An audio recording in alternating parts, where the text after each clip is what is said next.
As of last night, I came back from a week of 31 performances at the Magic Castle, and in every show I performed this, the long and short of it, and in every show I looked forward to performing it. What is it? Well, it's 4 pieces of wood in a burgundy sack, and with those pieces of wood, depending on your audience, you could explain the power of suggestion, or demonstrate quality control, explain why you flunked geography, or maybe talk about the time you bought that thing from IKEA. You could also take the approach I took. Well, a lot of you came here to see magic tricks, I understand that. And many of you came here to hear a discussion of classical architecture. Well, in an effort to please everyone, I brought a little pouch with me, a little pouch with which we can discuss all the nuances of classical architecture. It's all in there. That's where it will happen. Ever go to Old England, Greece, Rome? All those cities look beautiful. The reason is they were designed with classic forms, standardized shapes. Let me show you what I mean. This is called the standard arch. That is the short arch.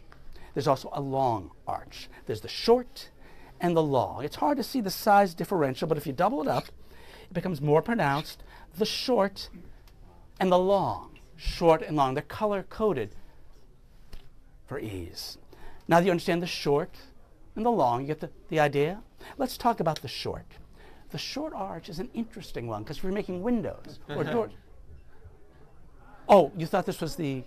Some people get confused. No, they're color-coded. This is the short, and the red are the long. It's short and long. Very clear, short and long. You can look at these just pieces of wood. They don't get bigger. They don't get smaller. Short. Oh, I'm sorry. Look. No, you're right. And oh, you're right. I'm wrong. Forgive me, because they're also labeled, because you'd want to do that, right? These are the short, which must mean these are the long. Of course, short and long. Short is very, just you can look at them, they're pieces of wood.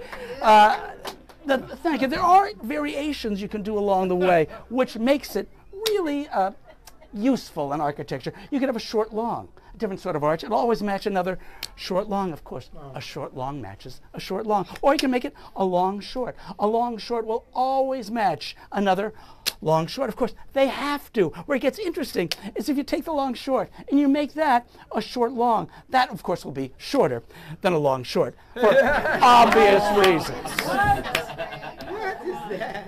Now, it gets interesting, though, if you take that, take the long short, make that a short long, make the short long a long short, that'll have to be longer than the short long, even though it was a long short just a moment ago.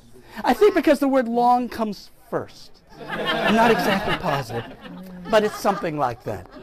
At least we know one thing. 2 shorts will always be smaller than 2 long. It does get a little muddy, I admit that, especially when you realize each one is exactly the same size. That, folks, is the long and the short of it. Yes, we learn, we grow, we change. Well done. It was educational as well. Yeah, too much. What is it we do? Well, we amaze and amuse, and the long and short of it in a space of about 3 minutes does both.